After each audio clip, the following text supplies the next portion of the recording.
মসজিদে নববীতে আপনি যদি বিশ্বনবীর সালাম দিতে চান, আপনারা যেই গেট দিয়ে ঢুকতে হবে, গেটের নাম বাবুস সালাম। বাবুস সালাম দিয়ে যদি আপনি ঢুকেন, বিশ্বনবীর সালাম দিতে পারবেন। ওইটাই হলো মসজিদে নববীর প্রথম কাতার। লাইনে দাঁড়ালাম, ঢুকলাম।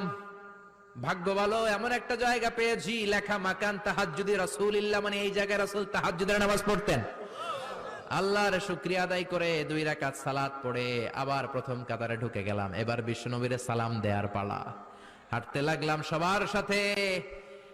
রাউদাতুম মিন রিয়াদিল জান্নার পরে ছোট্ট একটা জায়গা, এই জায়গায় সাইয়েদনা ঈসা আলাইহিস সালাম দুনিয়াতে আসার পরে, দাজ্জালকে হত্যা করার পরে 40 বছর দুনিয়াতে থাকার পর যখন ইন্তেকাল করবেন, বিশ্বনবীর বাম হাতের এই পাশের জায়গাটাতে ওনার সেখানে কবর দেয়া হবে। সুবহানাল্লাহ, ছোট্ট একটু জায়গা, কবর দেয়া হবে সেখানে। হাঁটতে লাগলাম, এরপরে বিশ্বনবীর কবর, লেখা মুহাম্মদ রাসূলুল্লাহ সাল্লাল্লাহু।